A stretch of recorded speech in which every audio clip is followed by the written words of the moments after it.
Chapter 8. We passed a few sad hours until 11 o'clock, when the trial was to commence.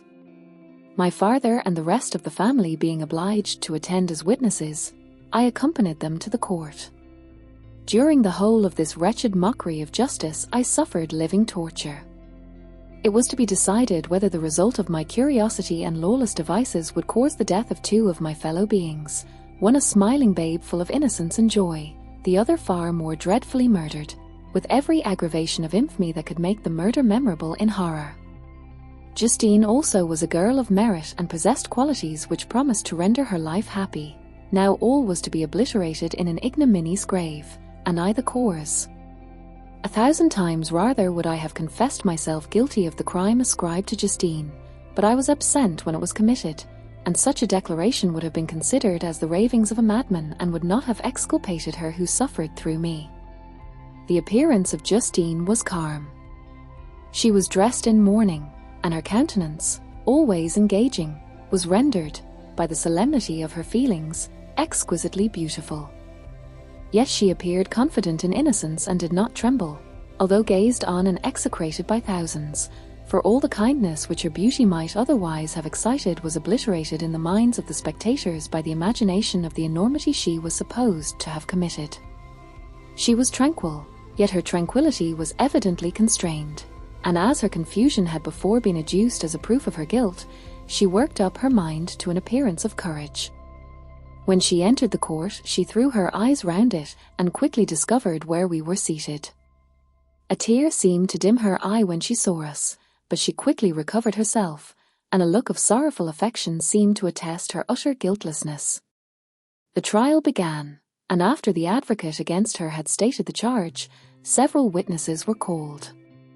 Several strange facts combined against her, which might have staggered anyone who had not such proof of her innocence as I had. She had been out the whole of the night on which the murder had been committed, and towards morning had been perceived by a market woman not far from the spot where the body of the murdered child had been afterwards found. The woman asked her what she did there, but she looked very strangely and only returned a confused and unintelligible answer. She returned to the house about 8 o'clock, and when one inquired where she had passed the night, she replied that she had been looking for the child and demanded earnestly if anything had been heard concerning him. When shown the body, she fell into violent hysterics and kept her bed for several days. The picture was then produced which the servant had found in her pocket, and when Elizabeth, in a faltering voice, proved that it was the same which, an hour before the child had been missed, she had placed round his neck, a murmur of horror and indignation filled the court. Justine was called on for her defence. As the trial had proceeded, her countenance had altered. Surprise, horror, and misery was strongly expressed. Sometimes she struggled with her tears, but when she was desired to plead, she collected her powers and spoke in an audible although variable voice. "God knows," as she said, "how entirely I am innocent. But I do not pretend that my protestation should acquit me. I rest my innocence on a plain and simple explanation of the facts which have been adduced against me, and I hope the character I have always borne will incline my judges to a favourable interpretation where any circumstance appears doubtful or suspicious." She then related that, by the permission of Elizabeth, she had passed the evening of the night on which the murder had been committed at the house of an aunt at Chain, a village situated at about a league from Geneva. On her return, at about 9 o'clock, she met a man who asked her if she had seen anything of the child who was lost. She was alarmed by this account and passed several hours in looking for him, when the gates of Geneva were shut, and she was forced to remain several hours of the night in a barn belonging to a cottage, being unwilling to call up the inhabitants, to whom she was well known. Most of the night she spent her watching. Towards morning she believed that she slept for a few minutes. Some steps disturbed her, and she awoke. It was dawn, and she quitted her asylum, that she might again endeavour to find my brother. If she had gone near the spot where his body lay, it was without her knowledge. That she had been bewildered when questioned by the market woman was not surprising, since she had passed a sleepless night and the fate of poor William was yet uncertain. Concerning the picture she could give no account. "I know," continued the unhappy victim, How heavily and fatally this one circumstance weighs against me, but I have no power of explaining it, and when I have expressed my utter ignorance, I am only left to conjecture concerning the probabilities by which it might have been placed in my pocket. But here also I am checked. I believe that I have no enemy on earth, and none surely would have been so wicked as to destroy me wantonly. Did the murderer place it there? I know of no opportunity afforded him for so doing, or, if I had, why should he have stolen the jewel, to part with it again so soon? I commit my cause to the justice of my judges, yet I see no room for hope. I beg permission to have a few witnesses examined concerning my character, and if their testimony shall not overweigh my supposed guilt, I must be condemned, although I would pledge my salvation on my innocence. Several witnesses were called who had known her for many years, and they spoke well of her, but fear and hatred of the crime of which they supposed her guilty rendered them timorous and unwilling to come forward.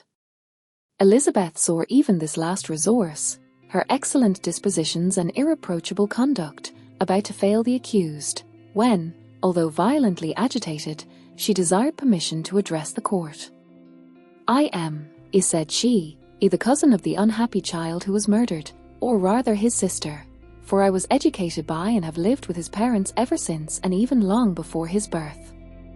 It may therefore be judged indecent in me to come forward on this occasion, but when I see a fellow creature about to perish through the cowardice of her pretended friends, I wish to be allowed to speak, that I may say what I know of her character. I am well acquainted with the accused. I have lived in the same house with her, at one time for 5 and at another for nearly 2 years. During all that period she appeared to me the most amiable and benevolent of human creatures. She nursed Madame Frankenstein, my aunt, in her last illness, with the greatest affection and care, and afterwards attended her own mother during a tedious illness, in a manner that excited the admiration of all who knew her, after which she again lived in my uncle's house, where she was beloved by all the family. She was warmly attached to the child who is now dead, and acted towards him like a most affectionate mother. For my own part, I do not hesitate to say that, notwithstanding all the evidence produced against her, I believe and rely on her perfect innocence. She had no temptation for such an action. As to the bauble on which the chief proof rests, if she had earnestly desired it, I should have willingly given it to her, so much do I esteem and value her." A murmur of approbation followed Elizabeth's simple and powerful appeal, but it was excited by her generous interference, and not in favour of poor Justine, on whom the public indignation was turned with renewed violence, charging her with the blackest ingratitude. She herself wept as Elizabeth spoke, but she did not answer. My own agitation and anguish was extreme during the whole trial. I believed in her innocence. I knew it. Could the demon who had, I did not for a minute doubt, murdered my brother also in his hellish sport, have betrayed the innocent to death and ignominy? I could not sustain the horror of my situation, and when I perceived that the popular voice and the countenances of the judges had already condemned my unhappy victim, I rushed out of the court in agony. The tortures of the accused did not equal mine. She was sustained by innocence, but the fangs of remorse tore my bosom and would not forego their hold. I passed a night of unmingled wretchedness. In the morning I went to the court. My lips and throat were parched. I dared not ask the fatal question, but I was known, and the officer guessed the cause of my visit. The ballots had been thrown. They were all black, and Justine was condemned. I cannot pretend to describe what I then felt. I had before experienced sensations of horror, and I have endeavoured to bestow upon them adequate expressions, but words cannot convey an idea of the heart-sickening despair that I then endured.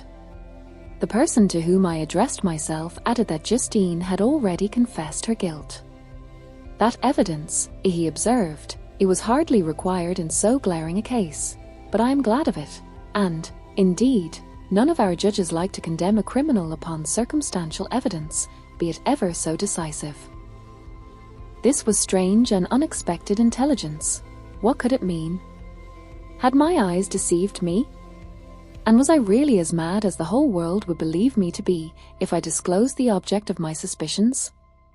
I hastened to return home, and Elizabeth eagerly demanded the result. "My cousin," replied I, "it is decided as you may have expected. All judges had rather that 10 innocent should suffer than that 1 guilty should escape. But she has confessed." This was a dire blow to poor Elizabeth, who had relied with firmness upon Justine's innocence. "Alas," said she, "how shall I ever again believe in human goodness?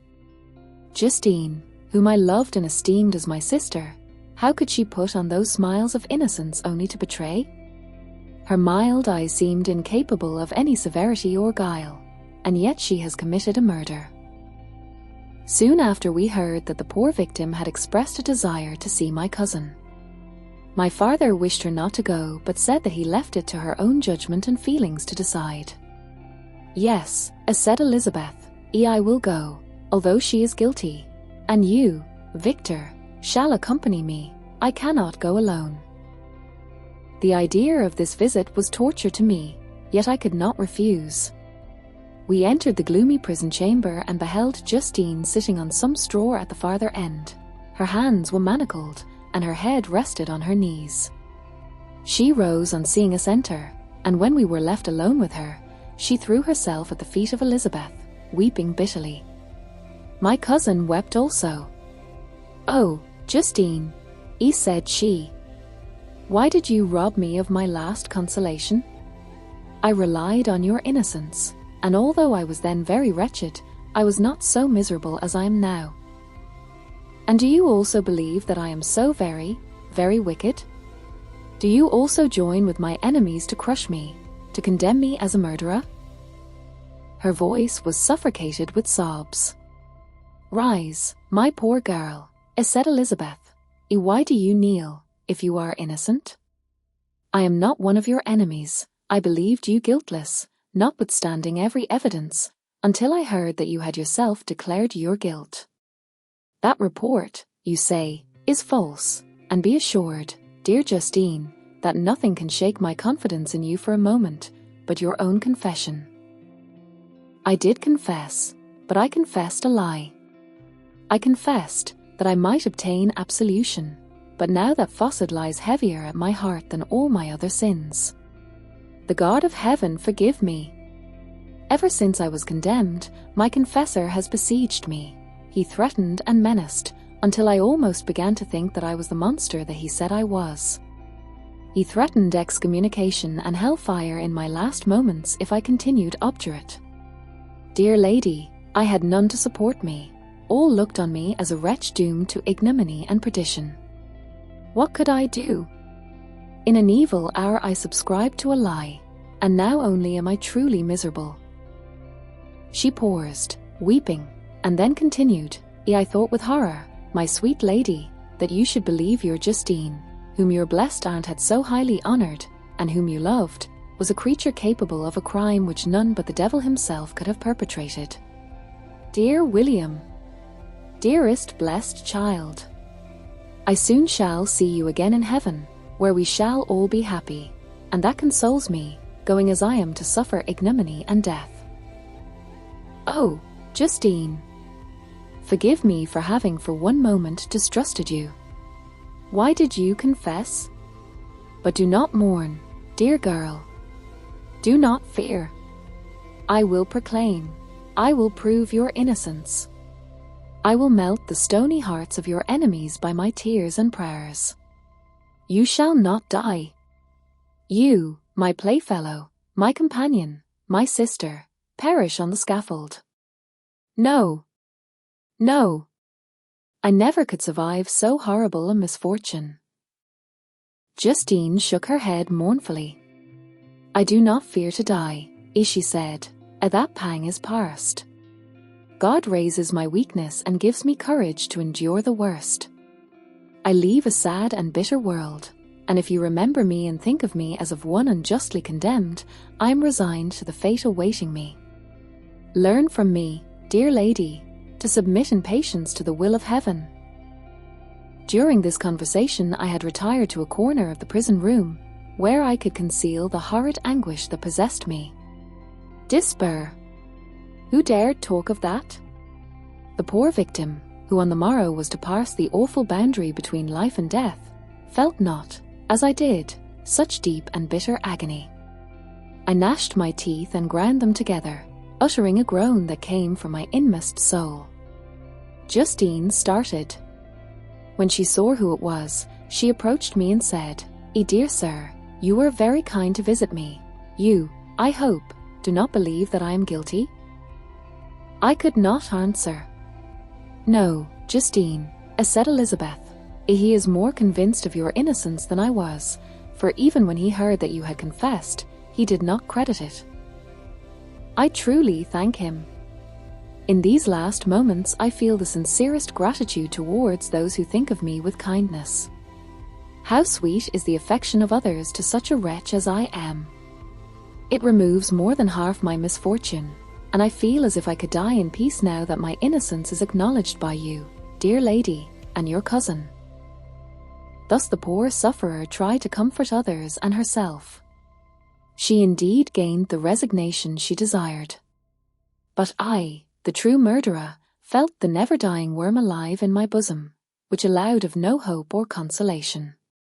Elizabeth also wept and was unhappy, but hers also was the misery of innocence, which, like a cloud that passes over the fair moon, for a while hides but cannot tarnish its brightness. Anguish and despair had penetrated into the core of my heart. I bore a hell within me which nothing could extinguish. We stayed several hours with Justine, and it was with great difficulty that Elizabeth could tear herself away. "I wish," cried she, "that I were to die with you. I cannot live in this world of misery." Justine assumed an air of cheerfulness, while she with difficulty repressed her bitter tears. She embraced Elizabeth and said in a voice of half-suppressed emotion, "Eft well, sweet lady, dearest Elizabeth, my beloved and only friend. May heaven, in its bounty, bless and preserve you. May this be the last misfortune that you will ever suffer. Live, and be happy, and make others so." And on the morrow Justine died. Elizabeth's heart-rending eloquence failed to move the judges from their settled conviction in the criminality of the saintly sufferer. My passionate and indignant appeals were lost upon them. And when I received their cold answers and heard the harsh, unfeeling reasoning of these men, my purposed avowal died away on my lips. Thus I might proclaim myself a madman, but not revoke the sentence passed upon my wretched victim. She perished on the scaffold as a murderess. From the tortures of my own heart, I turned to contemplate the deep and voiceless grief of my Elizabeth. This also was my doing. And my father's woe, and the desolation of that late so smiling home all was the work of my thrice accursed hands. Ye weep, unhappy ones, but these are not your last tears. Again shall you raise the funeral wail, and the sound of your lamentations shall again and again be heard. Frankenstein, your son, your kinsman, your early, much-loved friend, he who would spend each vital drop of blood for your sakes, who has no thought nor sense of joy except as it is mirrored also in your dear countenances, who would fill the air with blessings and spend his life in serving you, he bids you weep, to shed countless tears, happy beyond his hopes, if thus inexorable fate be satisfied, and if the destruction pours before the peace of the grave have succeeded to your sad torments. Thus spoke my prophetic soul, as, torn by remorse, horror, and despair, I beheld those I loved spend vain sorrow upon the graves of William and Justine, the first hapless victims to my unhallowed arts.